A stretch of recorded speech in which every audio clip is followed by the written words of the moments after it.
Hey guys, it's Joel. Thanks for tuning in to the Chip Lunch podcast. We don't have a guest this week, unfortunately, but what we do have for you is an episode from the Shock Absorber with one of our friends from over in southwestern Sydney. His name is Jon, and we recorded a really interesting episode talking about so many different things, included intergenerational ministry, culture, and lots of other things. So we'd love you to enjoy that.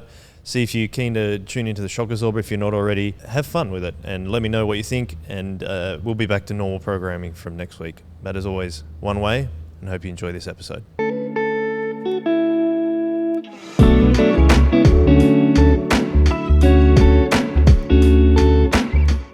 Welcome back, everyone, to the Shock Absorber podcast, and it's a special podcast today, not just because Tim is sitting beside me. I'll let the front on camera. It's very exciting. Yeah, welcome. Welcome to the front. Not just a special episode because Stu is here with me as well. Welcome, Stu.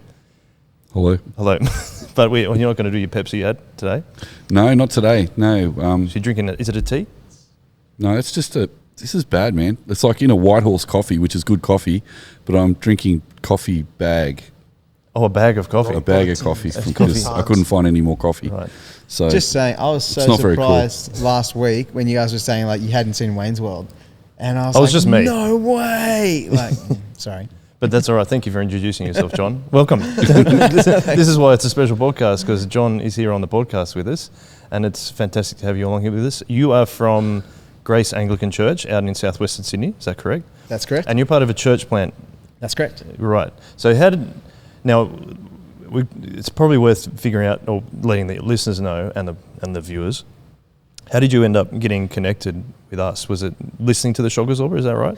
Yeah. So our pastor Gav knows Stu. I'm not quite sure where you guys met. Maybe college. Probably, yeah. Yeah, that's usually the case with pastors.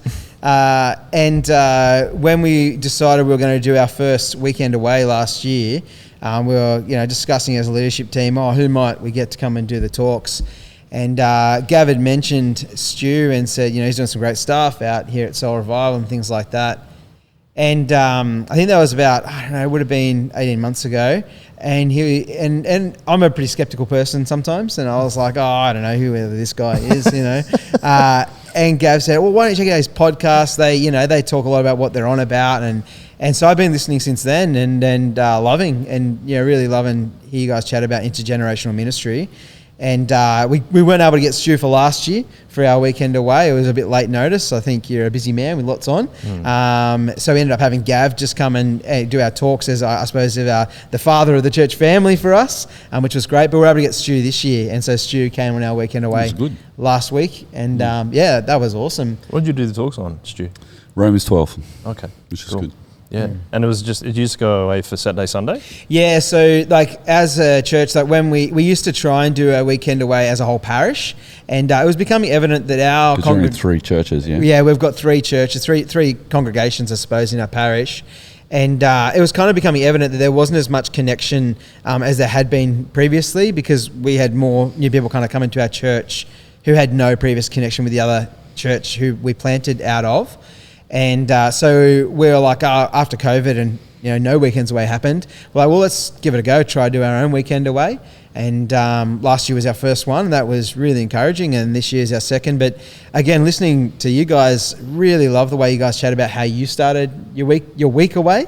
And I think there's a lot of things about that I think we'd love to integrate and experiment with. I was going to say, are you going to expand it out just not for the weekend? You want to do the whole? Well, we do 5 days, don't we? Yeah, I think we'd love to. I think it'll be a case of we'll have to build that over time, and it's hard because, you guys seem to have had, from what you talk about it, quite a natural progression to that, and natural progression to getting people in there. But I think we've often felt the pressure with many events, being a smaller church, that sense of everyone's got to come.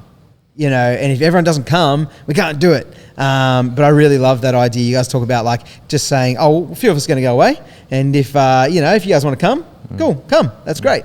And so I love it. And I think we'll be able to build from where we are to that, I think. That's really, because that's what you've talked about it before on the podcast, Stu, is that I think Week Away started as you just we're going to go on holidays and people from church can come. Is that right? Because that was Lou and I are going on holidays. Anybody want to come? And then worked out how many people were coming, so we got a place the size of how many people came, which was that early youth work site down at the beach down at Jaroa Beach. There used to be a little site down there, Yeah, cool. but it was landlocked, and I think they sold it off to pay for another campsite. So. Oh, did they? Yeah, it was good though. Yeah, right. Well, it's very, very nice of you to come on the podcast, John, and say that you've enjoyed the podcast. It's always nice to hear that.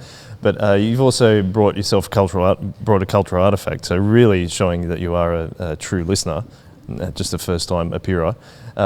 What is the cultural artefact? It's a book, is that correct? Yeah, so I'm a big music person, and I think currently my favourite genre of book is probably music biographies. Oh yeah. And so I'm reading right now the Dire Straits bassist one, which is really cool, and just power through those. I love the Blur ones. The guys from Blur did some and things like that. But I read Nick Cave's one. I brought the book with me. Yep. This is an interview he was doing with this guy Shane O'Hagan. I think is how you say it, Sean O'Hagan. He's a music journalist. And I've kind of, Nick Cave, I wouldn't say has been on my radar as being one of my favourite artists, but he's always been around. And I saw him once at Home Bake, which was really cool. But I've always found him interesting. I've always identified that he's always had sort of an interest in faith and iconography that has to do with faith and the Christian church and stuff. And I think he's been quite outspoken sometimes about that. He's written, I think he's written even like a commentary of stuff and things like that. And I think what I've gathered in the past is that it seemed to me like he was sort of harvesting, the traditions of faith for stories that he could put into songs. Okay. And it always seemed like that's what he was on about. But having read this, it's so interesting, to think about. He seems to be a lot closer to the mark, I reckon, to understanding the true gospel than maybe what I've given him credit for. He's had a lot of harrowing stuff go on in his life. In the last couple of years, he had two sons die within 2 years kind of thing. Geez. One, fell off a cliff, and I think there was, drugs involved and things like that. So really heavy stuff. And he comments in the book about how the older he's got, the more he's identified the need for expression of faith and community and that sort of stuff. And so that was really cool seeing that. Two things I think I took away that were incredibly challenging to think about was one, he speaks about when the interviewer asked him about, have you always been interested in this stuff? Why haven't you spoken about it lots? And he comments that, lots of people just don't want to speak about it. He's had the networks he's had, people just have never really wanted to talk about deep faith or religious stuff. It's kind of like a no-no in, I think, the industry he's in. But then the other thing that struck me and kind of challenged me is that he went through a really long period of heroin abuse. And even while he was very popular, I think it was only up until maybe 2006 that he kind of got clean. And there's that question of oh man, how would we as a church deal with somebody who is potentially a regular struggling with something like that had clearly a strong desire to know God, but wrestling with something like that? It just challenged me to go what would that look like for us in our church dealing and loving someone like that? Yeah. Yeah. And it sounds like it had a bit of a big impact on you, this book. Yeah. I think so. I think it was really encouraging and challenging. Encouraging to see, someone who's making incredible art and incredible music on a world stage who is thinking so deeply about that sort of stuff. I mean, you get your Bonos and stuff like that who are talking about, faith often, but Bono I gather he's a universalist, but I could be wrong. But then you don't often get big names like that speaking that deeply about that. So that was cool. Tim, are you a fan of Nick Cave? I've never really listened to much of his work. No, I know him as a cultural icon. He is, isn't he? Yeah, he's in the ether, and his music resonates in the ether. But I haven't ever sat down and listened to Nick Cave or seen him play or anything like that. I find that you talked about Nick Cave's heroin struggles. I find it fascinating how big music stars can still produce really great, really impactful work when they're still on quite a large amount of drugs. So I think about Jimmy Page, for example, with Led Zeppelin, didn't get into heroin until midway through the Led Zeppelin era, and then you see him later on in, I think it's 1979 at Nebworth. It's their last big concert as a band, and he looked like a skeleton, but he's still playing just as well. So I find that really quite fascinating that they're able to produce their work as they do. Yeah, I know when I read the Johnny Cash, there's a really good Johnny Cash one. It wasn't his autobiography, but someone wrote it. And it came out just before, I think, the movie came out, the Joaquin Phoenix Walk the Line one. Yep. And I remember just thinking, watching the movie, I didn't like the fact that what I learned in the book was he was a man of great faith, and he was a really, he was a Christian man. It was really clear, but he still struggled with amphetamines way into, and the book really captured the fact that he had that struggle. Like he personally was weighing up hold on, I'm in church on Sunday, but I'm taking amphetamines all week. Like, I've got to do something about it. He was conflicted about it. The movie kind of made out as if once he stepped foot in the door of church, he was perfect. And I really loved the fact that in the book there was clear, it was a real honest depiction of struggle of somebody who, was wrestling with their faith and their addiction, and it wasn't shying away from that. That's hard. It's a good, I suppose, representation of how the insidiousness of sin is that it's still always going to be there no matter what, right? And that's again why we can be so thankful what Jesus done on the cross for us. One more question about music bios. What's your favourite one ever? That's a great question.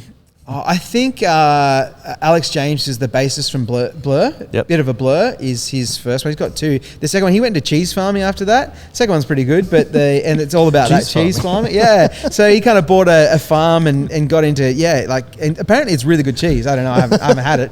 But his music was pretty good cheese. Yeah. I Blur was massive for me, and so I think I just really loved that one. I think that was my favourite so far. Yeah, cool. I mean, it makes me think of talking about cheese. Jody Scheckter, a Formula One driver, now owns like a biodynamic farm and does dairy products in that. And I think Jody Scheckter, is he? I'm trying to think if he's been world champion or not. Yeah, he has. He's been world champion once in the 70s. I'll get that year correct at some point. Do you think that's him repenting from his massive carbon footprint while he was a racing car driver? I have to right the wrong. I wouldn't say of going round and round in circles for no reason. See, I think that's a bit of a misnomer about the reckon? carbon footprint about racing. That one flight of a 747 uses more fuel than the entire championship of the Formula One. Okay, there you go. That puts it in perspective. Yeah, I could be wrong about that, so we should check that. But anyway, let's move on. I think driving my combi van for a year probably is similar. Yeah, similar. if it gets going, is it still alive? It's actually going really well. Is it? Yeah, it's nearly excellent. finished. So yeah, we should do an episode in the car, I reckon. Oh yeah, let's do that. That would be really fun in the new car. Yep, that's the new podcast studio for a while. We'll just do it in the combi. Oh, will you keep the things out of it though that you leave? What? It's usually there's quite a few things usually left in the combi. There is, yeah, there is. I was just a quick story. In the 90s, I was at Macca's with a whole heap of boys from Bible study, and there was all these boys that had just become Christians. They're all, it was like just 5 or 6 o'clock on us after Bible study on a Thursday afternoon, and these guys were all in senior high, and it was after school and stuff. And we, excuse me, we were just getting McDonald's, and the police came over because we all got long hair and sunglasses, and we're in a combi van. So the police decided to search my combi looking for drugs, and they opened the door of the combi, and all these Macca's wrappers fell out on the ground, and they're rifling through it. And there's wax from surfing, and there's like all this stuff in the car. And the boys all standing around laughing, going, "You're not going to find any drugs in there, officer. You might find a Bible, but there's nothing else." Macca's was your drug of choice. Yeah, drug of choice. Yeah. So, John, coming on the podcast, you said you've been interested in lots of the ideas that we've talked about on here, and obviously having Stu talk about your weekend away. What's the biggest thing that you'd like to kind of talk about today? Is it about intergenerational ministry, or is it something kind of different? Or so like one of the things, Stu coming on to Church Weekend Away, we're a church that I think we've got a broad range of ages in our congregation, but we're still, as a parish, probably really most aligned with the homogenous unit principle. We have 2 morning congregations which are generally family friendly. We don't advertise them as family services, but then we have a night church which is very much our younger population there at night, and so that's something we're thinking through what's the best way to approach this, because I mean a couple of the challenges I suppose we're recognizing, and I mean I kind of work for the church 1 day a week, but I don't sit with the pastoral staff. I sit on a leadership team for our congregation, but we're always chatting big picture about the whole thing. And one of the challenges we're recognizing is that we have this kind of strategy which essentially encourages our young people when they hit a certain age to make night church their home. And we encourage them to kind of still sort of stay at morning church, but generally I think we've observed most of the young people end up just at night church. So we have this kind of void in many ways in our congregation where, you know, there's not many people, if any at all, between the ages of 16, 17 to about, 27, 28. And so, you know, it's a bit of a hole there. Then we also have this interesting thing where our Harrington Park congregation, they sort of started before us, and so therefore they're all kind of like almost 10 years ahead of us. So they've got, you know, there's a lot of, younger high school kids there, as well as their parents who are, you know, in their late 40s and early 50s. And then our congregation's pretty much all people in their mid 30s, early 40s with young kids. And so we dovetail each other really well, but we're separate congregations. And so I suppose it's just sort of raising questions for us about, you know, how can we really do intergenerational stuff well, and try and kind of plug those holes as a whole parish together, so that we are a full expression of the body of Christ. And I've grown up in churches that very much clearly use that homogenous unit principle. I remember my last church, we had like a young adults group, and it was always a bit of a joke, is when do you stop being a young adult? You know, do you turn 30 and you're not a young adult anymore? And it kind of, I think in many ways what it did is it sequestered like people in, you know, almost that like you never grow up, but when are you actually an adult? And so I think having listened, it's really resonated with me, that sense of like, I really love what you're talking about here, and I can see it as a great answer to some of the things I've observed in churches I've been at or churches I'm at. Like just you saying the not growing up thing, is that resonated with me. Like when you have kids, you're like, I don't feel like I'm that old, but then I'm like, when I looked at my dad, I'm like, he's old. Like, so I wonder what my son and daughters are doing. Like, look at this old guy.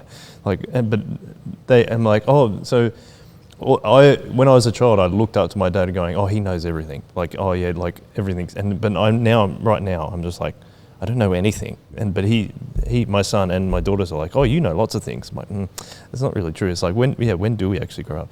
Tim, I was going to ask you a question though. Jon was talking about the kind of that drop off or the gap in between generations. And I know you've spoken about that before in terms of just moving up, or how generations move through the church. Maybe it's just worth revisiting that. So what do you think are the main reasons for that? Because I know I'll come to Stu later talking about homogeneous unit principle as well, but I know that you've spoken about it as well. What do you see that the main cause of that drop off is? There's lots of things going on there.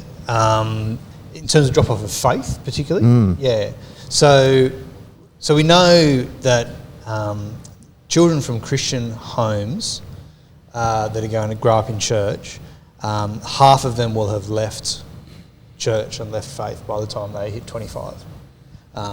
So that's the most current statistic on that in Australia. So has that gone up from 40% to 50? It's 40% by 20. Yep. And 50% by 25. Gosh. Okay. Wow. 50%. Yeah. Just in 5 years, difference of 5 years. Yeah. Right. Yep. What are the causes there? I mean, that's what a lot of people are trying to work out, because you see the drop off from about 12 years old. The drop off kind of starts, and so through high school you've got this little decline, and then it kind of it never quite peaks. It just this steady decline down to mid 20s. And I mean, part of it I think is that all children will differentiate from their parents, and they have to explore who they are. And part of adolescence is working out, all the things that are true of me because of my family, are they true of me now that I'm becoming more of an individual? And so I think the pressures of adolescence, all of us will differentiate. And what we want for those in our Christian families is for them, to differentiate, to not differentiate away from faith, but to differentiate into their own faith. And so John Westerhoff talks about everyone has to go through, those who grew up in Christian homes, who have an inherited faith, have to go through this period of searching faith, which is typically in teenage and young adult years. And obviously as Christians, our hope is that they get to a stage of owned faith at the end of that, where they've explored, they've differentiated, they've thought about it, and then they've come to go, yeah, actually, it is still true of me. It's not just true because of my family of origin. It is also true of me as an individual. And so that's what we're hoping for. But we know that that's not the case for everyone, that people will differentiate, and part of that differentiation is they'll differentiate away from church and away from faith. Some will come back, but not many. And so that's where as well. One of the hunches that fuels intergenerational ministry is that by overly siloing generations, you create these little microcosms of faith expression which you naturally graduate out of without a strong anchor into the next one. So you leave primary school and you have to go to high school. Now in a schooling system, I mean, you have to go. The truancy officer will be on top of you if you don't. But if you don't graduate from kids' church to youth group, there's no have to go to youth group. And if you tell your parents, I don't really want to go to youth group, a lot of parents are going to go, oh, okay then, I'd love you to, but I don't want to. Oh, okay. And that conversation happens, right throughout church life.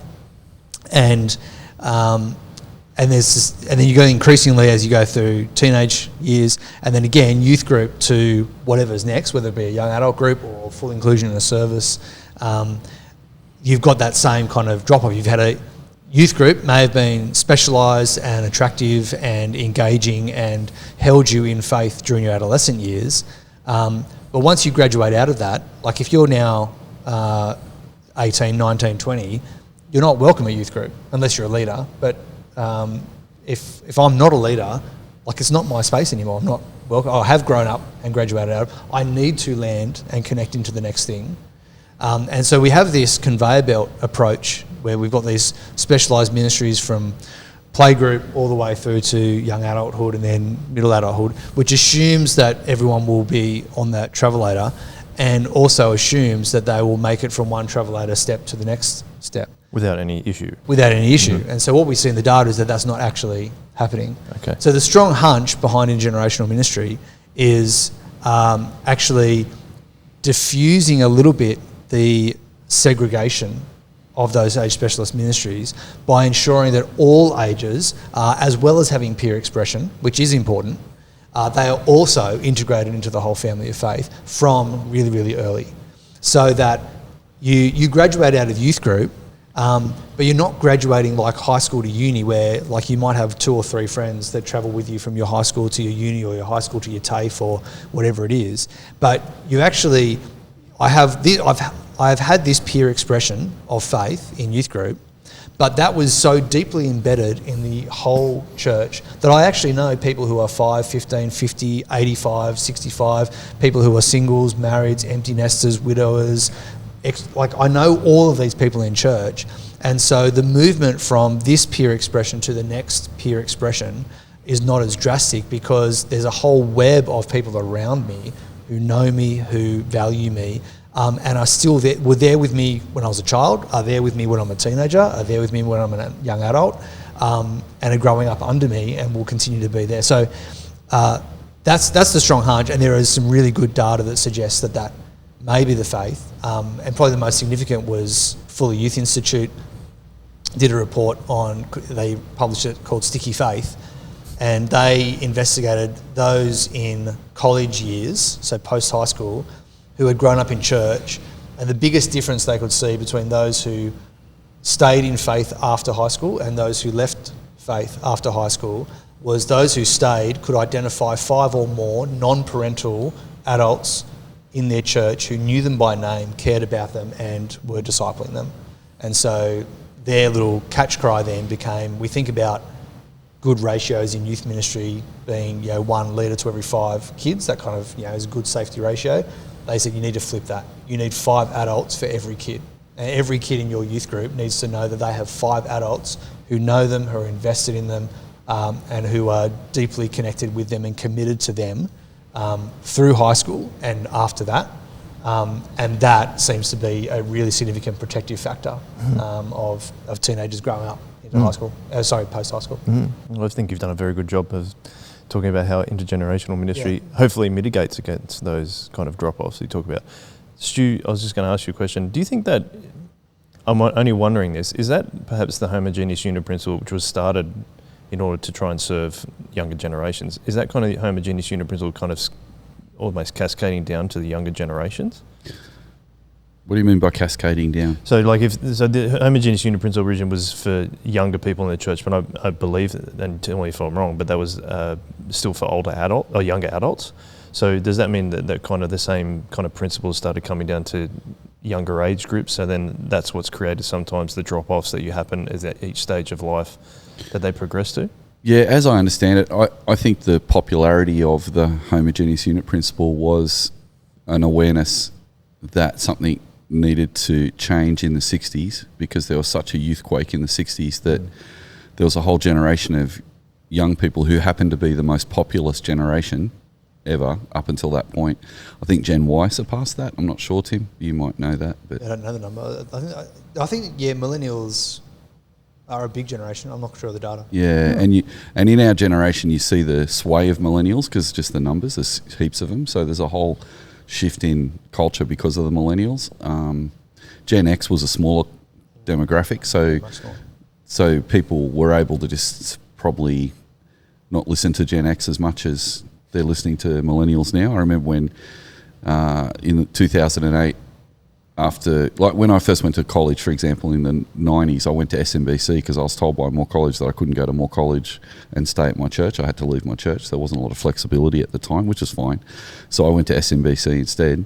But then in 2008, I remember when the millennials were saying, hey, we'd really like part-time college, there was like this move and a mood for change because there was such a huge demographic that the college was like, okay, we're going to listen to that, I suppose. I don't know if it's a conscious thing. I think it might be just an obvious thing that was important. I think Did you want to say? I was going to say, isn't that peak Gen X? Like, no one gets us, no one listens to us. Yeah. Like, we're the grunge generation, the alternative. Yeah. We're so not understood. Yeah, plays into that. I think it's funny in advertising when they talk about millennials and boomers. It's like we don't even exist. It's like they just put us into the category of boomers. I think sometimes on the TV, but anyway, it just makes us even more sad, lonely. Anyway, come back to what I was saying. I think there was such a big shift, and there was, like in 1970, there was still 90% of Australians plus who identified as Christian, and that started to fall off a cliff after the 60s. In the 1950s and early 60s, Grace Anglican Church, as we've said before, had hundreds of kids in the Sunday school. Churches right across Sydney had hundreds of kids in the Sunday school. You go into some of these suburbs now where there's been a big demographic shift, and you see these huge churches with massive Sunday school rooms, because some of them used to have up to 1,000 kids in their Sunday school. It was incredible. But then that dropped off a cliff in the 70s, and so that era came to an end. So in the face of huge demographic change in the 1960s and 70s, they were looking around for a new approach, and I think that the church growth movement leaned into the homogeneous unit principle of McGavin back in the early 70s, because he had a solution that they could implement quickly.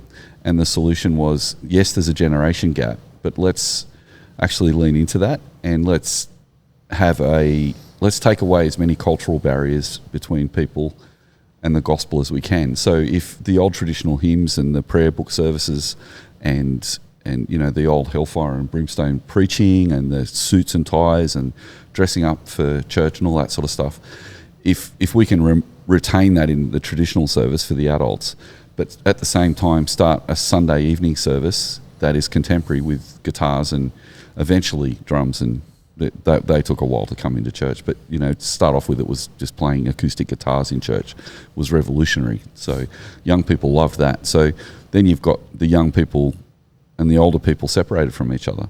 So then I don't think they thought it through long term. Maybe they did, but I haven't found any research yet that suggests that they projected forward what that would look like.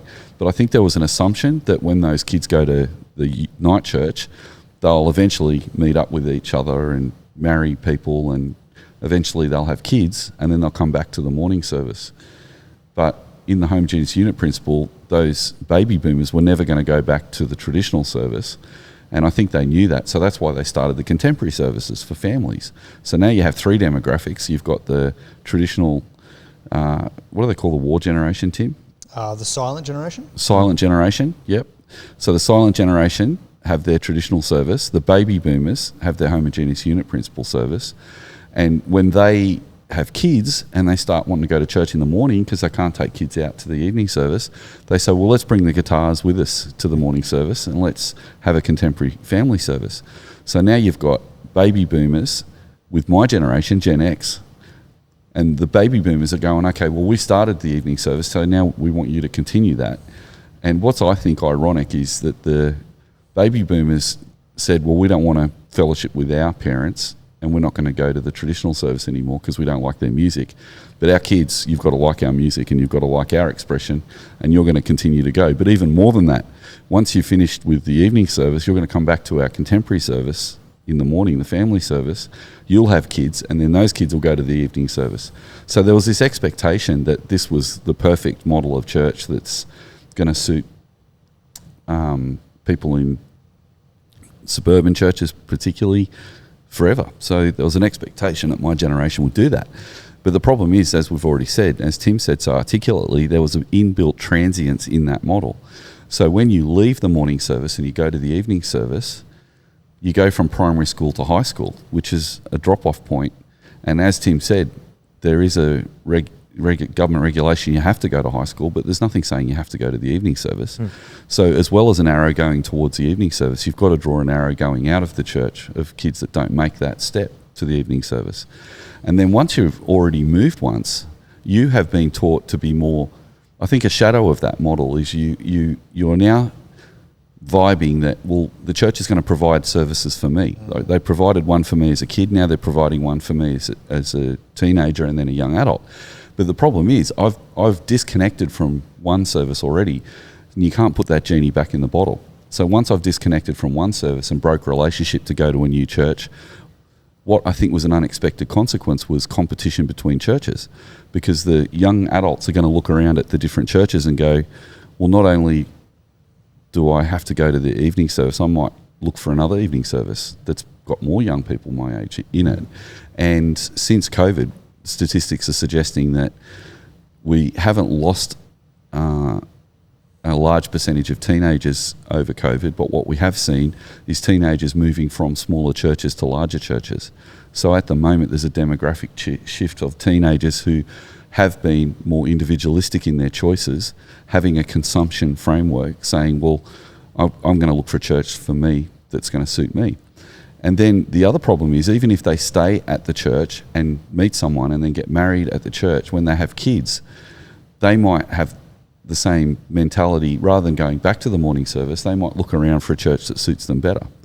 And there's also built into this new attitudes towards, well, I've got to leave my mother and father. I've heard people talking about, well, I should go and start my new life in a new church so I can own my faith. And I don't know where that came in, but that's another problem that we've got, that people feel like they can only own their own faith when they go to a service away from their parents, which is very baby boomer in its mentality.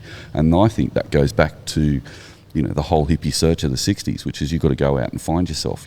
That's not a Christian idea. Which means that both the baby boomers did that to their parents, or they separated from their parents, the silent generation. They did. But they also then expect it of their kids. So to do that. The baby boomers, in a sense, have this push of their kids to, that's right, we expect you to leave our service. That's right. To go and find yourself. So it's a push and a pull. So the parents are pushing them. And you said earlier, if a kid says, I don't want to go to youth group, a lot of baby boomers and then Gen Xers are even worse. Well, I don't want to push you because I was forced to go to Sunday school. I'm not going to force you. Yeah. But if you give a kid a choice not to go to youth group, they're not going to go to youth group 90% of the time.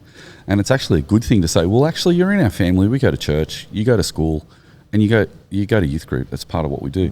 But then the Christian schooling movement's also eroded that as well, because some parents will say, well, my kid gets all the Christian input all week. But the problem with this Christian school is they're only there for 6 years and then they're out of there. So there's another drop-off.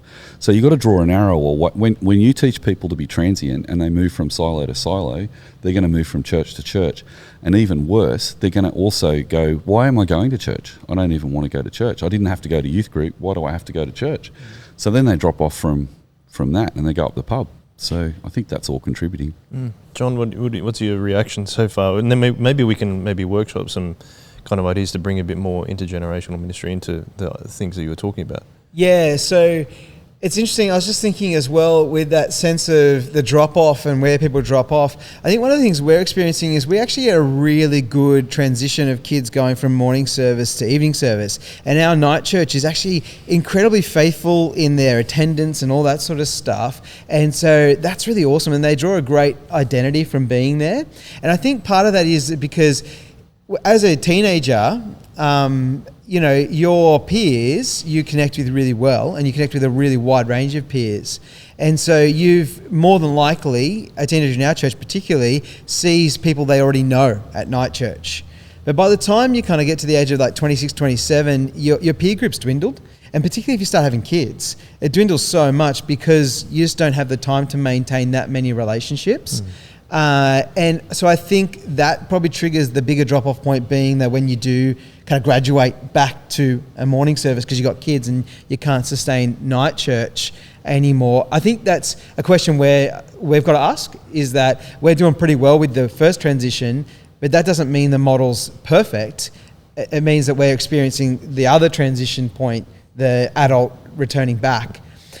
And I suppose one of the things I've been challenged as well, thinking through the last year or two, is that idea of owning your own faith and that sort of stuff, which I see the value of it. But then also, I mean, having read Carl Trueman's book on, the rise and triumph of modern self, that stuff, talking about expressive individualism, and I question, does that buy into that? Is that idea of I have to be myself and I have to be my own individual person rather than I'm part of a family unit and a church unit, and so therefore it's okay if I kind of just go along for a while? It's an interesting concept, and I think, I suppose I worry myself, and I think we're talking about this on the weekend. I got 3 young boys, the oldest is 8. I love the idea that they stay with me in the same church service forever. Yeah. And sure, they might have their own friends there, and hopefully they do, but just they don't have that kind of, I have to get away from mum and dad, that they can kind of go, no, I can express being myself and own my faith without having to go somewhere away. Now, if they go somewhere, that's cool. I think there's an irony that's funny there, that idea that people are staying at home longer. But, in the church, you might move from church earlier but still stay at home longer. It's a really good point. Yeah, it is, isn't it? It's a really good point. Yeah. And that's actually happening. There's people at our church whose kids go to other churches, but they're living at home with their mum and dad. Yeah. And I think, the whole consumerist approach to church is always a challenge that, I think you're right in identifying that, we're training people into that, and we're telling them not to. Don't go church shopping, or don't just find what's the best for you, but we inbuild that. And I suppose to transition to kind of what you speaking about with Andy Crouch's work and his culture making book, I suppose there's a question there about, what has enabled that to happen in the first place. And I think you guys might have mentioned before on the podcast, if you go back 200 years, you went to the church that was down the road because you couldn't get to church, 2 towns away. But because of the invention of cars and highways and whatever else, it's quite possible for you to go to a church that is, half an hour in the car, which is actually, 20, 30 Ks away, where you don't share any other connections with those people other than church. And that's enabled that. And I know in his book he talks about the idea of, what cultures have technologies enabled. And so the highway is one. And I was speaking about, because I'm a design and technology teacher, speaking about my kids the other day, they've all seen the movie Cars. So they totally get that. The highway that bypassed, the village, these, what's it called? Lightning Springs, is that what it's called? Yeah. Radiator Springs. Bypassed Route 66. Yeah. And so therefore that's shaped what's happened. And he talks as well about... I went to the town that inspired that. Yeah? Yeah. What was it like? Like the cartoon. Yeah? Did you see Flo's Cafe? And yeah, they have cars done up like cars. Yeah. Oh, did they? I went to... It was fun. One of the towns did, yeah. Yeah, but sorry to interrupt, but I went on Route 66 last year, and it's very obvious. There's this massive expressway, and then there's this winding highway that you can go on. It's really cool. Yeah, I've been to the Disneyland where they've got Radiator Springs there. Yeah. Not quite the same, but it's more like the movie anyway. But yeah, so that idea, and he talks about as well the other one, because Jez hadn't mentioned this part of his book yet. He talks about the pill and the idea that the pill had an incredible impact on culture, and I suppose one of the things as a technology teacher I'm always encouraging my kids to do is evaluate your design, evaluate what could possibly happen. And I suppose there's a question there his book raises, is that how do we inbuild in our culture building evaluation to try and avoid the worst of, I suppose, to use one of your analogies, the shadows that it casts. Like, how do we avoid that? And so, I suppose you guys are discussing a lot of the shadows of the homogeneous unit principle. Is there potential shadows to the intergenerational ministry model that maybe in 20 years' time somebody else is going to sit down on a podcast and say, oh, those guys who are doing intergenerational ministry, they didn't think about this? That's right. That's probably true. Hope they do. Yeah. Well, Tim, you obviously lecture on intergenerational ministry. Yeah. What do you think in terms of what Jon was saying? I'll let you know in 2043. I'll be gone. ChatGPT can probably tell you. Yeah, maybe. I heard someone was quoting a famous theologian, I can't remember who it was, who before they started a lecture said, all right, well, just so you know, about 20% of what I'm about to say is probably wrong. I just don't know which 20%. And I just thought it was a really humble way of saying, yeah, things change. I'm giving it my best shot, but I'm not perfect. I'm not infallible. I'm not going to get it right. So keep evaluating and keep taking things back to Scripture. Keep using the best that we can from our observations of the world, the creation that God has given us, and God's good design, and to work out. So yeah, at this stage in 2023, I'm thoroughly convinced that the Bible affirms that we are designed to be intergenerational disciples. That's the phrase I try to use. And from my readings of social science, it seems that is built into God's good design of his world, that we can actually see it. Even non-Christians, when they do psychology and sociology, seem to affirm the benefit of difference and the benefit of actually interacting with those who are unlike yourself, which is the big sort of meta theme that the homogeneous unit principle. And again, McGravin is noticing something true of the world. He is noticing that people like to congregate with those who are most like themselves. And so he notices that, particularly in his mission trips in India, and the caste system is where he was kind of getting all that from. He brings it back, talks about it at Fuller Seminary, and it kind of takes off, and people go, well, maybe that's the way to grow the church then, is to intentionally focus group our services, and particularly the church growth movement, the Hybels and the Willow Creek and the Saddlebacks and those kind of ones were very much, well, who we most want to reach. And in Orange County, California, it was the burgeoning suburbia. So it's like, okay, well, who is the perfect suburban family? They did that, didn't they? Let's design and let's target everything at that perfect suburban family. If we happen to have the silent generation turn up, yeah, that's cool. That's fine. It's not who we're going for, but it's fine. If we happen to have other people turn up, that's all right. But we are specifically targeting the suburban family, and so they and it worked. Like, you had this mega church movement grow because they found that it was true. People did like congregating with those who were like themselves. What was interesting was, and this is going back 15 years or so now, but Saddleback had this survey that went out amongst their parishioners, and what they realised was that they get 10, 12,000 people, 20,000, I don't know what it is, but massive numbers at their church over a weekend. Their faith, their discipleship was paper thin. And what they realised that at what they had gained in terms of growth in numbers had been lost in depth of maturity. And they thought, oh, okay, there's one of our big holes, is that we haven't actually gone deep. And again, this is one of the hypothesis of the intergenerational movement is it may end up being slow in terms of growth in numbers, but if God has designed us to be intergenerational disciples, then we would expect to have deeper, longer lasting faith out of that. But also, you don't want necessarily slow growth either, like you want good mission. So it's trying to work out how do you do all those things. And one of the things we've tried to experiment with the church is to work out how to express that being intergenerational in itself has its own missional power. Because you can turn up no matter what age or stage of life you are, and you will find that this is a church where you can belong. It's going to be a little bit harder than turning up just somewhere where everyone is just like you. But with that depth of relationship that's necessary to dig into that relationship, you'll actually grow well.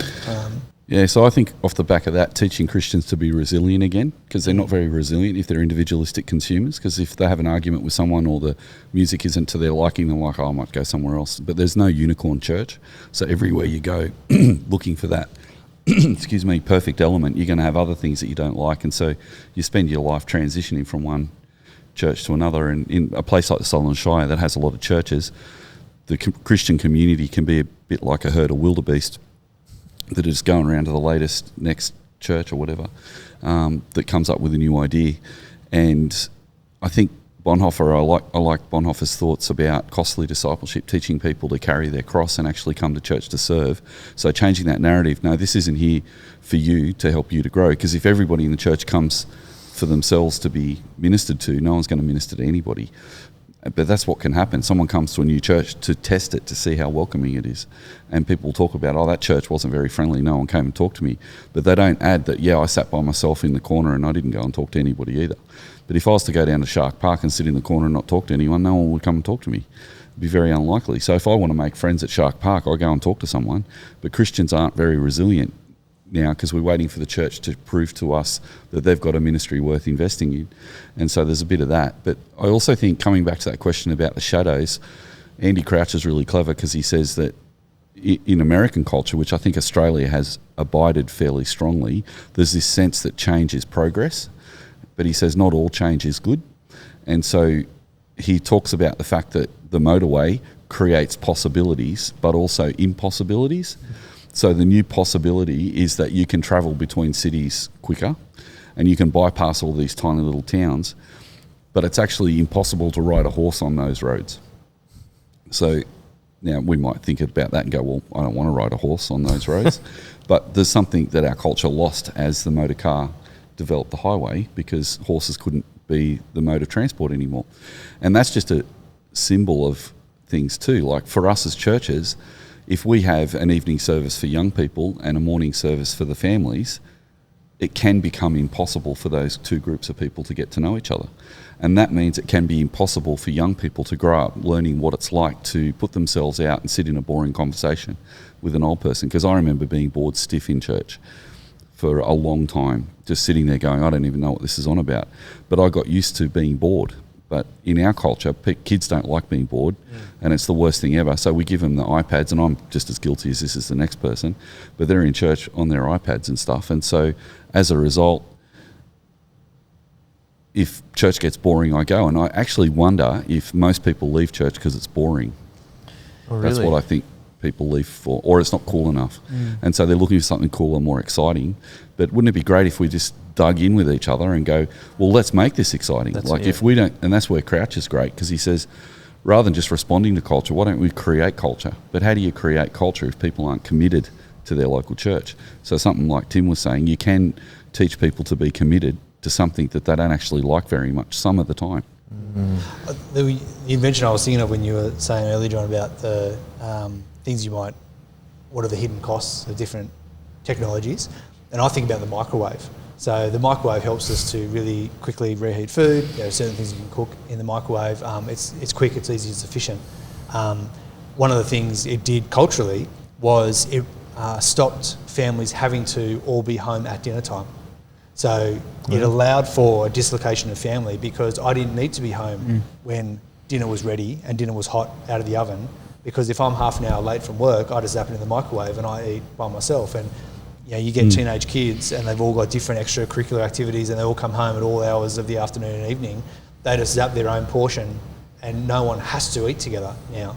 And then the other thing I was thinking of was sometimes, like there's definitely conveniences to a microwave. What you can't do in a microwave is cook a beef brisket that needs 16 hours in a slow cooker. And sometimes the the beef brisket that needs 16 hours is actually a far better product, a far better consumption, a far better meal than what you can do. But it costs more to get it. It costs more, and it takes a lot longer. Clever. Wow, what an analogy. It's good. I love that. Intergenerational church is the beef brisket. The beef brisket of church. I got a mate, Dan, who is like super into his smoked meat. And he does it incredibly. And my other mate, Dean's picked up a lot from him, does really well too. He'll love that. He'll love that. Beef brisket is intergenerational. So the homogeneity principle, it was the microwave. Yeah, it was quick, it was efficient, and it grew really fast. That was very clear. But for all of those benefits, we've dislocated families. Because they don't have to be together, because we've created our own individualism, and we've lost the beauty of sitting around for an entire day together, waiting, mouth-watering for the beef brisket to be ready. You put on at 3 a.m. And you have them for dinner. Yeah. I love that. Which leads, I think, I mean, one of the things, particularly as a technology teacher, and I do a day a week at the moment, starting this year, doing graphic design communication stuff for church. And I suppose that thinking about that at a very small level in terms of what we do at church and with technologies themselves and how technologies influence our interactions at church and our communities, and thinking about, well, not just bigger picture, what culture we're creating intergenerationally, but what like smaller cultures in our churches do we create with the technologies we use. So I know I have a current conversation with our rector, Jono, who's just a champion, about QR codes. And I label them digital graffiti because, I've seen it everywhere. Churches do this and they put a QR code for every possible thing that you might sign up for. Sign up for Kids Club with this QR code, sign up for youth group with this one, and you'd end up with like a page full of 20 QR codes. And we use them sparingly. We try to use them sparingly. And one of the things I'm always chatting about with Gav, who's our pastor, is that when we have like a Connect and Care card, often what we're doing sometimes is we're saying, walk into the doors of our church, put your head in your phone and take a photo of this code and then tell us about what you're doing and what we can pray for in your phone.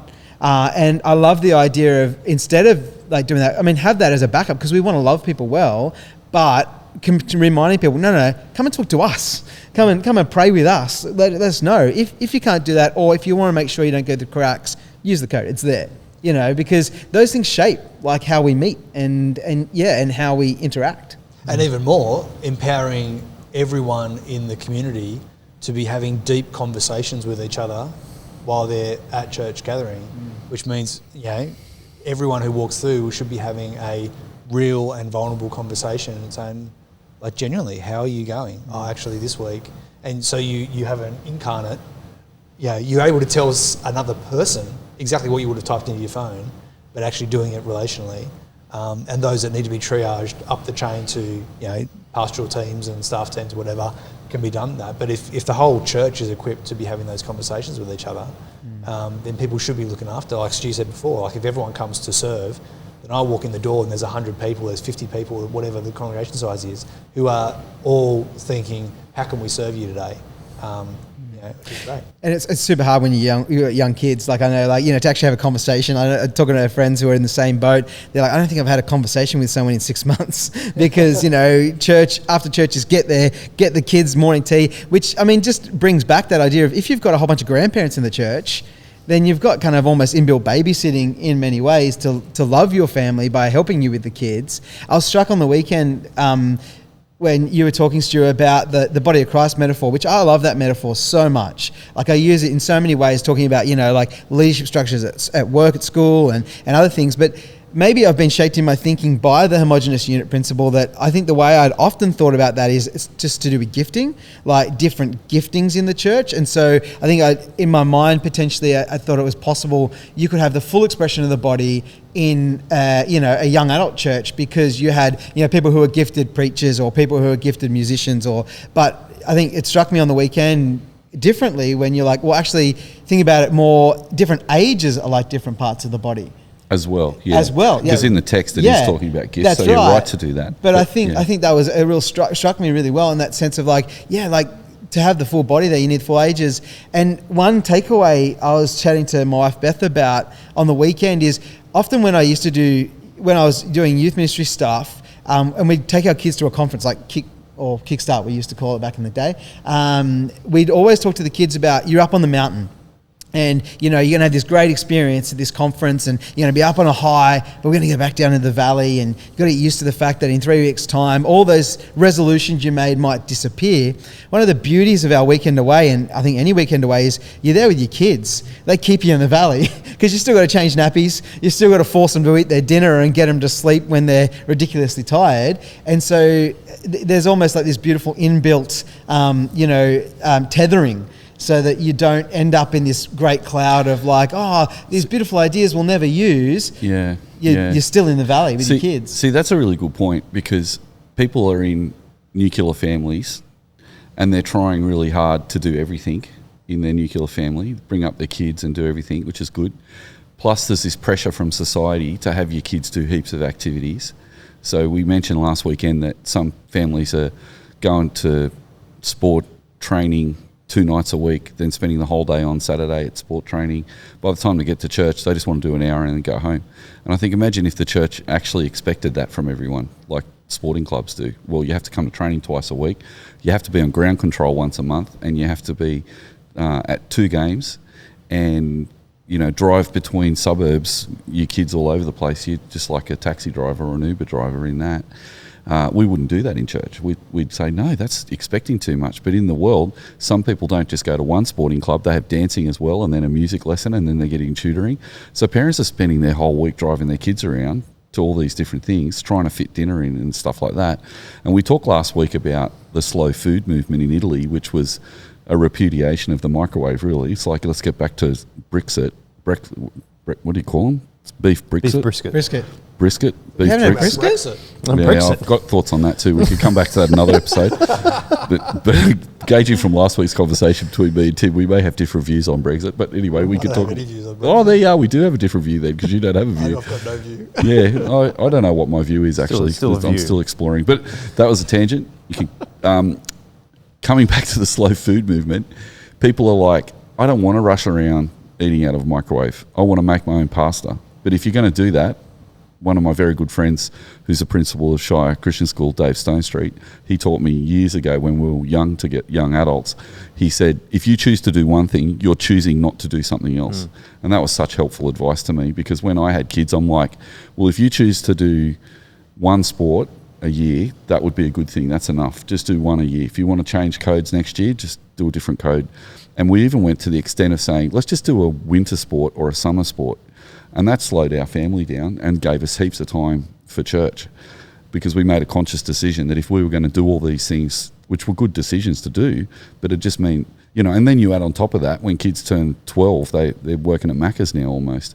So parents are like wanting to teach them how to learn good skills for living and learn how to deal with money. But in some regards, families that can afford don't need them to go out to work, just teaching the kids to be little consumers and spending heaps more money on themselves sometimes. So, but they're using that as an excuse not to go to church as well now, because I've got a shift on Sunday and things like that. So there's this craziness to our society that we have to think, like Andrew Crouch is encouraging us to. We're on a highway, but maybe it'd be good to go back to horse and cart.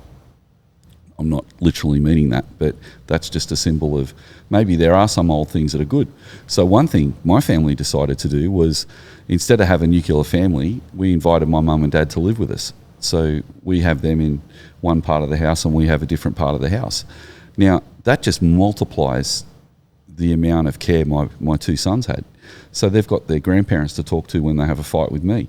They've got their grandparents' fridge to raid when there's not any food in my fridge. When my dad looked at that situation, he knew this subconsciously. So later on, I learned it through hearing people talk about it. But apparently, boys who are teenagers talk best in small amounts of time and sitting side by side, not by looking at each other and moving. So my dad thinks to himself, okay, he's just picked that up from boys over the decades. And so he goes, look, I'll offer to take the boys to school every day. So he took, and a lot of the time picked them up too, but I'll take the boys to school every day. So my 2 boys are 6 years apart. So he spent 6 years taking my son to high school, and he'd have a 5-minute conversation with Ethan in the car every day. And he'd just talk and Ethan would just sit there listening. But Dad sort of thought to himself, 5 years of 40 weeks a year, multiply that by 5, and you've got quite a few hours of me sitting with my grandson talking to him, but I'm doing it in bite-sized pieces so that it doesn't overwhelm me. And my father actually has an incredible relationship with his grandson, because over time Ethan could say, ask him questions and see what he would have done with that and listen to his life experience. And then he did the same thing with Elijah. So he spent 12 years driving my 2 boys to school, loved it. Both boys have a solid relationship with their grandmother and their grandfather. But that's not something we would factor into our logic. It's counterintuitive. We wouldn't think of involving our grandparents in the bringing up of our children anymore, but it used to be just normal in the village that people would have all these different generations to talk to. You're in a field, I don't know, harvesting something or planting something, and you're talking to everyone on the row as you're all walking along the row. And contrary to modern expectations of how dynamics were set up in work life during the whole of Christendom, the 50s was an aberration, really, where there was this whole focus on a nuclear family with the man goes out to work and the woman stays home as a homemaker. That was actually a construct from companies trying to sell home goods to women, like vacuum cleaners and washing machines and all this kind of stuff. Now, there was a lot of home duties that women had moving back through time, but in villages, men and women worked together in the house, and the kids got brought up with the trade of the mother or the father. So the mother would be weaving and the father might be making shoes, and the kids were involved in both those enterprises. So I think we've kind of professionalised and industrialised our lives so much that just thinking about it differently might come up with new solutions. One last thing though, you did say, what are the shadows of that? Well, I think the shadows of both the intergenerational and the homogeneous unit principle is too much top-down culture generation, expecting the kids to grow up with my culture. So if I'm setting an intergenerational context, a lot of people today will say the way to do good intergenerational ministry is have the kids come into church for the first couple of songs and a kids talk and then go. My whole generation did that right through the 80s. That's not new. That's not intergenerational. And that didn't keep my 40 friends from school coming to church, because as Tim says, being on a bus doesn't mean you're having community. So just being in the service doesn't necessarily mean you're going to get to know everyone, because being in the service can be a bit like going to the movies. When my friends and I used to go to the movies, we'd sit together and we didn't know everybody else who was sitting in the theatre. And when we'd be invited into church... And we didn't care. And when we were invited into church, there was no expectation for me to have a relationship with anyone in that room. It was just experience their culture. So we got a top-down cultural expression that we were expected to pass on, and that made us feel a bit resentful, because we knew our parents had rejected the cultural expression of their parents, but then they're expecting us to have it. So that top-down cultural transfer can be problematic left unchecked. And intergenerational ministry can just be another vehicle for that. But I like having what we're trying to find a better name for it, but I like moderate intergenerational, because you have some time together with the whole group, which needs to go beyond token, which is why we have breakfasts and dinners, because that gets people talking. But we also need to have times where the kids and the teenagers are in their own spaces and creating their own culture, and not just have a youth minister who's telling them what their culture is. I think we need to train our youth ministers to listen and actually bring the kids along with them, so that the kids can actually help us to understand cultural change. So, yeah, that's one of the shadows I think that I'm seeing at the moment with intergenerational ministry. Yeah.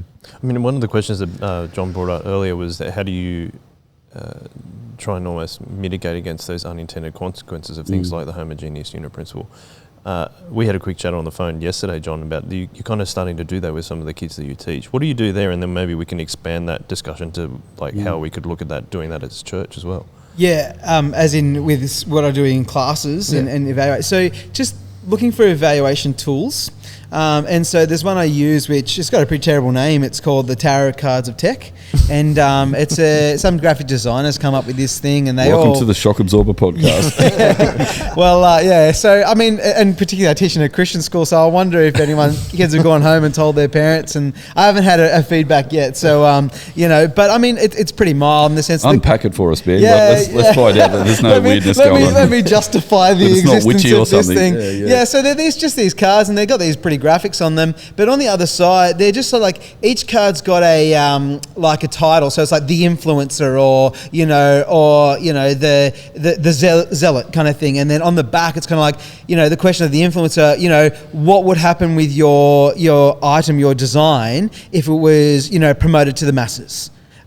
Or the other one, like the zealot is like, what would happen in somebody who's absolutely sold out, or what could happen in the hands of the worst case scenario person kind of thing. So it's just it's a platform for asking kids to ask deeper questions about the possibilities of their design. So I suppose if these existed when someone was coming up with the highway, they would have answered the question, maybe this will destroy the horse industry, or destroy Route 66 towns because nobody will go them anymore.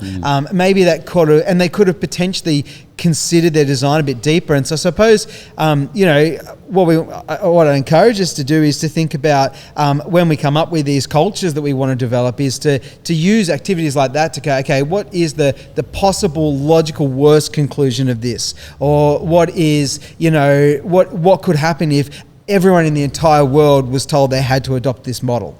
And I was talking to a mate last night about it, and he was suggesting, and we didn't get quite deep into it, that potentially, the homogeneous unit principle is really great in China, where the expression of faith is so limited for what people can do, and opening it up to lots of people could potentially open it up to so much more conflict or potential, people being taken away or things like that. I don't know. We didn't get to unpack it really, but I really think though what you guys have been chatting about in terms of where we're at now as a society, and in church cultures, it's a really great kind of thing to pursue. And sure, it'll have shadows, but at the moment, I remember like being a 23, 24-year-old guy in one of my churches and asking the pastor about, why are we still doing that? And the answer was all on the lines of like, well, they're the older people, we've got to, respect them and do what they always want to do. Like in the morning service. It's the top down thing. Yeah, and in my mind, I'm sitting there thinking, hold on a second, like the logic of that just doesn't seem to stick. These are the people who are meant to be more faithful, more mature in their faith, and understand, and they should in some ways be the ones who are ready to go, no, we need to do what's better for the younger people who are, need the milk, not the meat.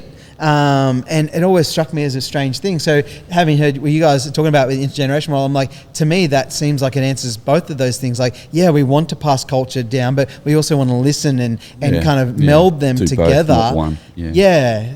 Because the homogeneous unit is just one. That's right. You either go to that service to have that culture, or you go to that service to have that culture. Yeah. So, yeah. And I loved, at my last church, I'd preach every now and again, and because when you're preaching, you'd preach every service. We had 4 services in the day, so you had 8, 10, 5, and 7. So it's a big day of preaching the same thing at least. But, I loved it because I got to see my, Christian aunties and uncles and grandmas and grandpas in the morning, and then my brothers and sisters in the night, and I was like, this would be awesome if everyone did this. Which, that's what intergenerational ministry would be, is that I see all of those people in the day, and that's what's funny, bro, about intergenerational ministry in morning services. When people bring the kids in, no one's noticing there's no young adults and teenagers, but they're frothing over the intergenerational ministry because the kids are here. It's like, well, where are the teenagers and the young adults? And that's what occurs to me with another shadow, that we can do kind of half. We can do it kind of half within our service that's already comfortable for us. I think we've got to get a bit more uncomfortable than that.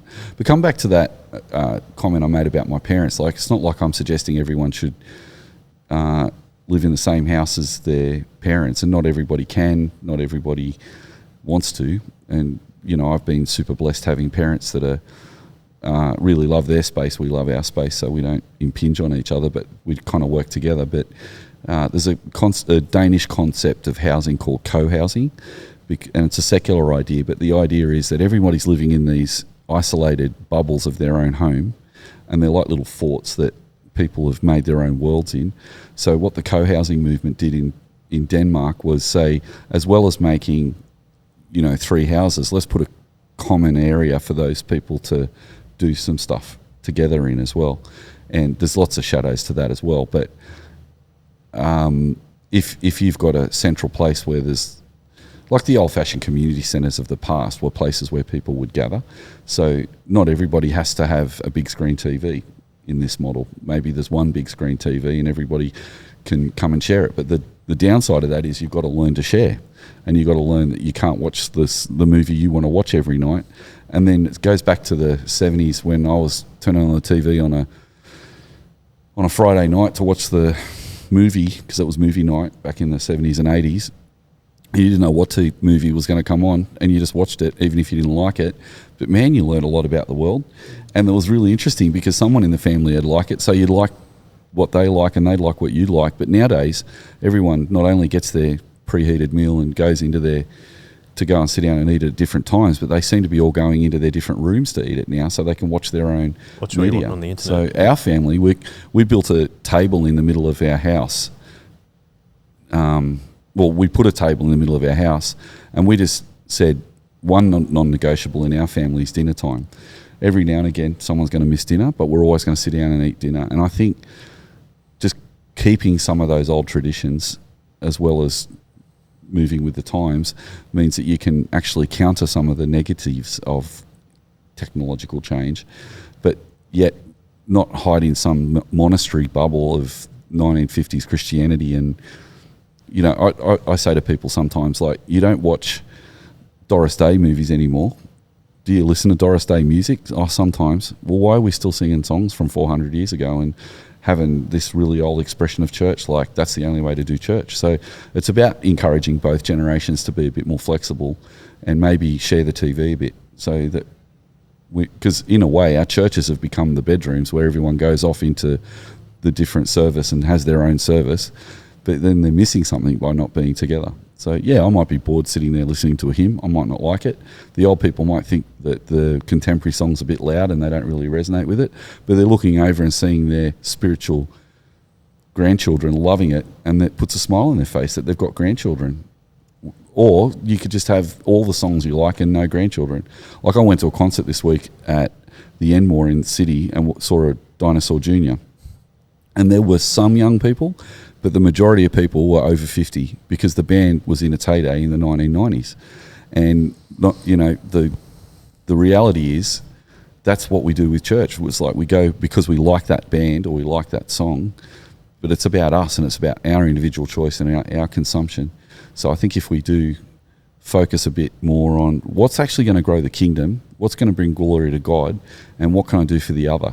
And if we can make that the first question we ask, sure, we're going to get older and tighter and sicker, and we've got lots of problems with our families, and we do need the comfort of hearing those old hymns. Or and I get that. I get that people want to have, communion services that are traditional because that's what they've always had, and it's comfortable and it's really reassuring. But at the same time, we need to be uncomfortable for the kingdom, and we need to kind of get out of our own preferences into each, into be outward looking. And I think if we can practice that in the local church, and young people and older people who are usually the same class and same ethnic background, if we can't even get young white kids to hang out with older white people, how are we going to bring, mission to different people of different ethnic backgrounds? Like, that's a big leap. But if we can practice in the churches that we're in, within the ethnic backgrounds we're in, if that's the case, then maybe we can get used to being uncomfortable, and it's okay to sit there in silence and be awkward and go, I don't really know what to say. I remember feeling something inside me died, and I think it was the millennials that first saying it when people said, oh, that's awkward. I thought, oh no, that's a bad word. When sometimes, oh, awkward, kids will say something like that. In other words, that's out of bounds. You've just broke the rules. You can't do something that makes me feel awkward. And I remember thinking, oh no, you've got to be awkward. That's part of getting to know people you don't know very well, because you'll say the wrong thing and then you'll learn from that and you'll not say the wrong thing the next time. But if you're awkward and I'm never going to say anything that's going to make me feel awkward, and if you say something that makes me feel awkward, then I'm not going to talk to you, awesome. And that's kind of what I think is happening there too. It means, I think some of the things you're going towards, Stu, also is like time spent in relationship with each other, and you can only get that through like lots of time together. Yeah, time. And we proximity need more time, as well. I think. But homogeneous unit principle, 1 hour, 15 minutes for coffee. You said it. Of course parents aren't seeing each other. They're not even going to church every week. And when they do go to church, they're getting their kids and they're, oh, hi, it's good to see you. See you next week. And that's why churches go, oh, well, we need to fix that by putting on Bible study and then men's nights and then this and this. But then it's just taking people out of their families. So we kind of try and slowing down at the service. And, you know, we do make, you know, attempts to have some kind of men's and women's ministry sometimes and stuff. But for years we resisted a lot of that because we're like, why give people more things to go and do during the week when they're already super busy? Stay home with your kids, have dinner. Don't go to men's night. Get all the blokes together on a Sunday morning, spend another hour at church, talk to each other every week. And then if you want to, you know, if there's some single people at church who feel like they need more community, get together and sit together at church on breakfast and encourage each other. So that's kind of, I mean, it's not bad to have other things during the week, but I think we've created a bit of a Frankenstein community, I think. And even to take that family analogy makes me think of two things. And I know there's been a study that says that even if a family has dinner all together one night a week, right, they go, like, there's a lot better outcomes from that. But really? then also, so there's studies on that, isn't it? Yeah, and even I remember we talked about the Blue Zones documentary a while ago. The which one? The Blue Zones documentary, where there's incentives within in Singapore that you get discounts on purchasing a place close to your grandparents. Yeah, for example, for those benefits that you're talking about. See, that's it. You don't have to live with your grandparents. You just, but there was this whole thing with the baby boomers. Oh, I need to retire and get out of the city. And I hear people my age going, oh, I've got to get out of the city. It's so busy. Well, what, to move away from your grandkids? Mate, I'll be living on a main road for the rest of my life if I can stay near my grandkids. That's what I want to help the kids, bring up the kids. If they let me, you know, that's what I want to do. I don't care about living on some beachside paradise down the south coast, you know, increasing the number of pills I'm taking month by month until I cark it. I want to do that in heaven. I'd rather be active and useful in this place rather than being, you know, I'm saying controversial things. That's fun. There's an English kind of punk singer guy I like called Frank Turner, and I often cite it to him. He's got this great line in his song. He's not a Christian guy, but he says, the song says, "You're not delivering a perfect body to the grave." Yeah, and I'm like, I feel like for Christians that's such a good thing. It's like, you know, you're not meant to live this great lifestyle now where you keep your body perfect, you know, and you walk into heaven like pristine. You kind of almost meant to walk in like the war wound is, you know, victim has got like half a leg off and he's got, you know, he's lost an eye and whatever else because he's just spent himself entirely to get to, that's the goal. And, you know, we go too far one way and the other in that, don't we? And sometimes a lot of pastors particularly have burnt out. A lot of Christians get burnt out. But on the other end, we can put so many boundaries up that we don't do anything and we're just awkward, stay away from me. I think, but coming full circle in the podcast to back to Nick Cave, the unintended consequences thing, I was just thinking as you were talking about the highway and that, the thing about Nick Cave in the 80s, it's funny you guys saying, oh, he's kind of there in the ether, but in the 80s and 90s, he was there. Like everyone knew Nick Cave, whether you liked it or not. He was so influential in the music scene in Australia that if you didn't actually be friends with Nick Cave at one stage, you couldn't get your record played on radio stations. And it was interesting to me that one of my favourite bands was a band called Radio Birdman, who just sort of a flash in a pan in a way. They went from kind of late 70s to 1980 or something and bang, finished. Now, they're a punk band, so maybe surf punk had gone out of fashion when New Wave came in, possibly. But I read a biography, come back to biographies, musical biographies, about Radio Birdman, and Radio Birdman reckoned that one of the reasons they didn't make the big time was because they refused to take drugs. Because Nick Cave had a stranglehold on the music scene in Melbourne, and pretty much if you didn't take drugs in that scene, Nick Cave didn't want to know you. So here's this interesting full circle in the conversation that a band that was unreal, Birdman, were unbelievable, but they chose not to hit the big time because they didn't want to take heroin, and everyone was taking heroin who was making it to the big time. But then Nick Cave, poor thing, he's lost his own son, fallen off a cliff to heroin, and he looks back over his life of heroin addiction and goes, what a mistake. But back in the 80s, it looked like Birdman had made a mistake because, oh man, you could hit the big time if you get into that drug culture. So I'm sort of thinking as Christians, let's not worry too much if we're missing out on some things that the world has to offer if we stay true to ourselves and be Christian. And it was hilarious that Radio Birdman had a renaissance in the late 80s and early 90s when all the kids my age got back into them and found them because someone went to Red Eye Records in the city, found a Birdman record and went, oh my goodness, this is unbelievable. Where's this been? We never heard this on radio, never heard it on Triple J, never heard it on Countdown as it was back then. But someone found it. We had record shops. So I think our churches are record shops. They are the custodians of our culture, and they are the places where people can hear the tunes from the past that are actually going to resonate again in the future, I think. And Birdman have had a resurgence and started touring again, and they've become more popular in some ways now in their 70s than they were right back in the 1970s, which is really ironic because there's a lot of kids that are younger going to those concerts, myself included, who's probably 20 years younger than them. So I kind of think that just because we might be not fashionable for a while doesn't mean we have to change and become like the culture or think that we have to be doing everything that everybody else does. I think it's time for a slow church movement, and I think we just need to slow down, be ourselves, not legislate it, tell people they have to, but choose to. That's my thought. Invite people to it. Pardon? Invite people to come Yeah, along. get excited about it. Yeah. Like slow church is exciting. Yeah. It's really, really good. Just finally, just in a way of wrapping up the podcast, Tim, I thought it'd be good to give you a chance to talk about trying to look out for those unintended consequences. But I wonder if we can pass it back to the way to kind of workshop something that Jon spoke about, was that there is perhaps a drop-off at his church between around that 26, 27-year-old age group. How do we perhaps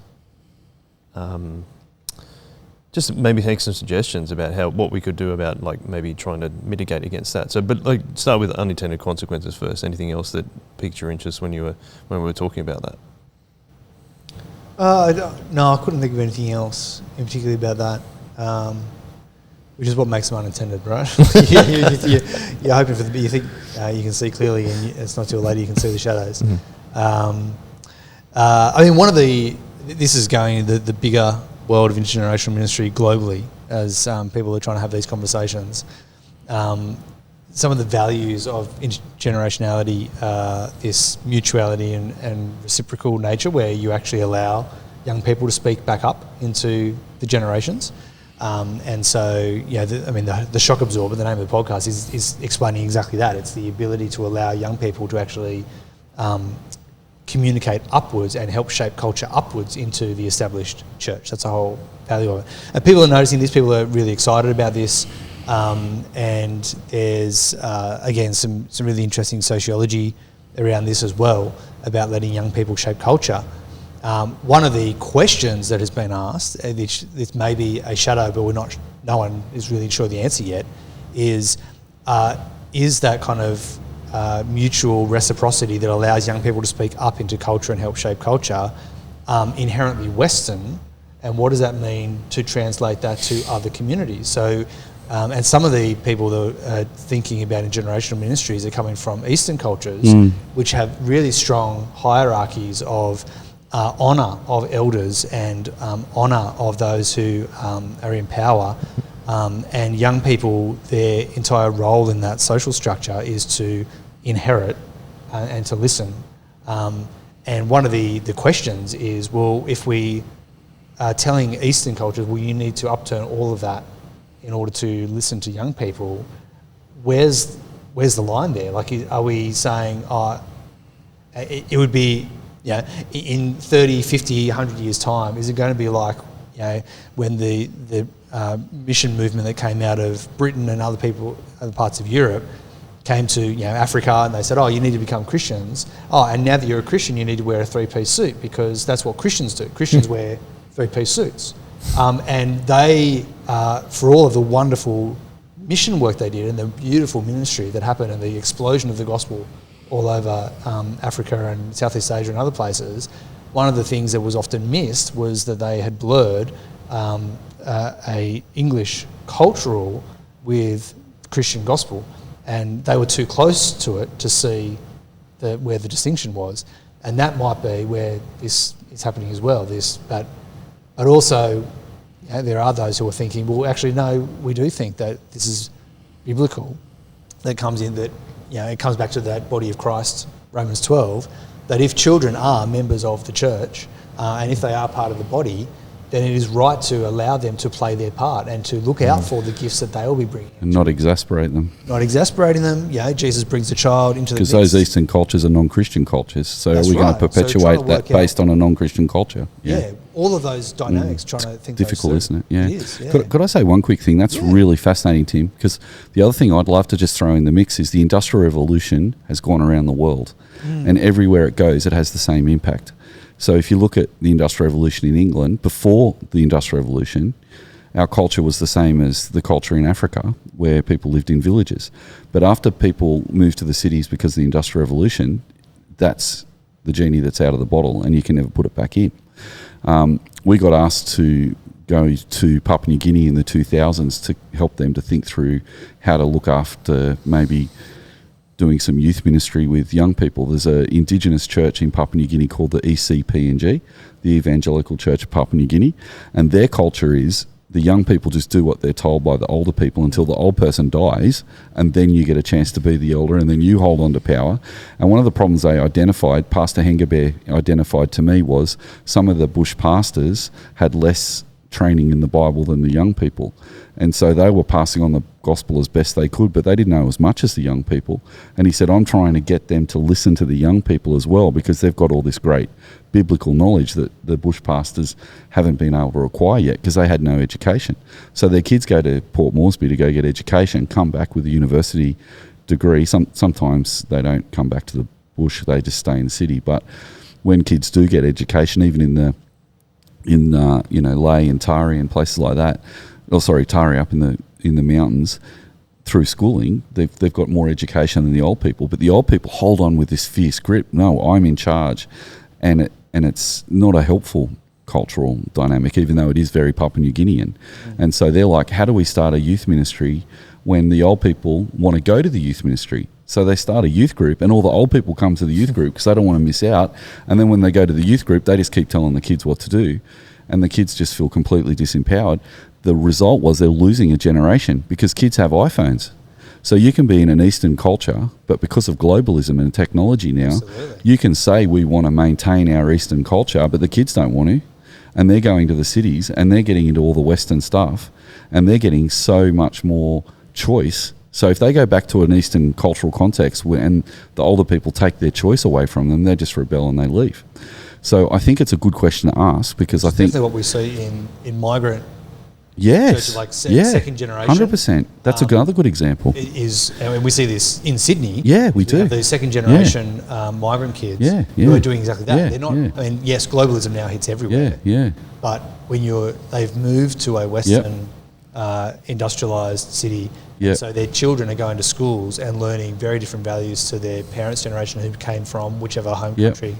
And that's what you see. You see the rebelling, you see them leaving. It's very hard for migrant churches to hold on to that next generation. So it's good to have that cultural sensitivity, but my fear is the diversity, equity, inclusion movement is saying, let's not impose Western culture onto other cultures, but there's technologies that are coming into those cultures that are changing their cultures anyway.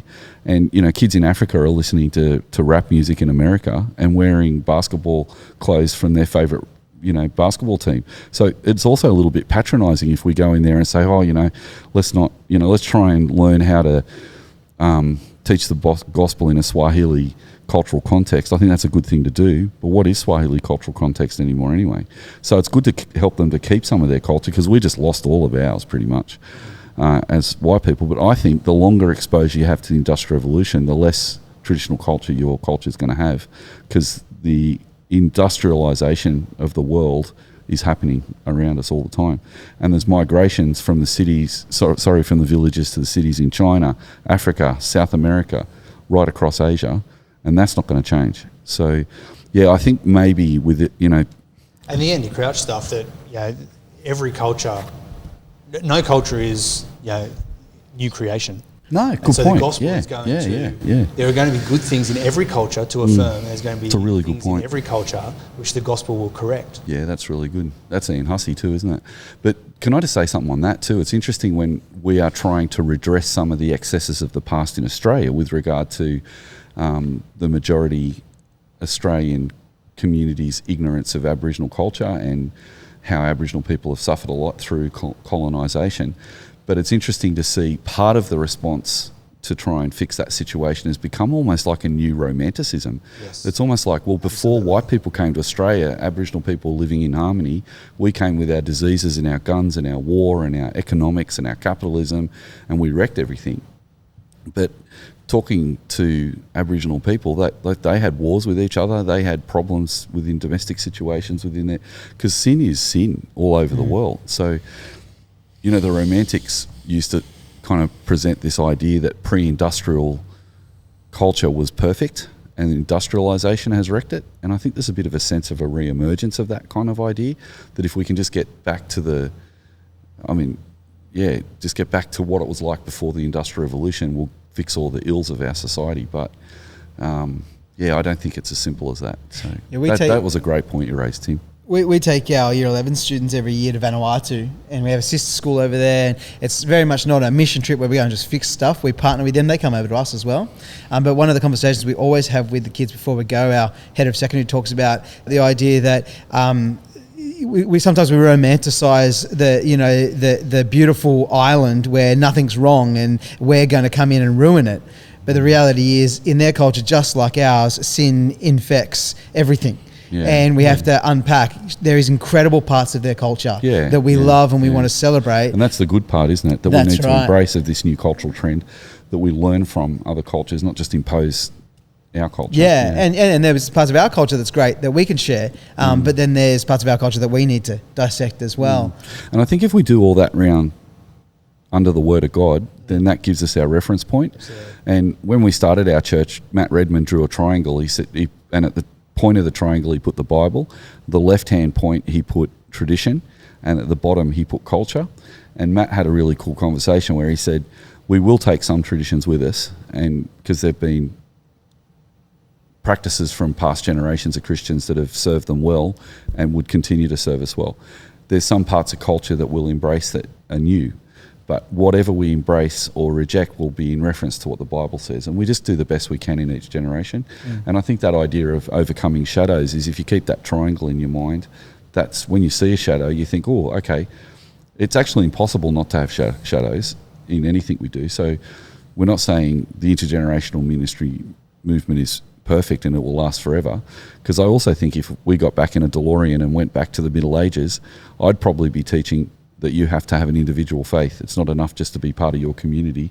And I might actually be spending most of my time doing a podcast on individual Christian living rather than communal Christian living. But because our culture has gone so far into the individualism, we need to speak into that. But maybe we'll speak into it and it'll move so far that we repeat the mistake of the past and people think, oh yeah, I'm a Christian because I'm in this group. And they need to be reminded again, actually you're a Christian because you trust in Jesus with an individual. Yeah, so I think that's kind of interesting.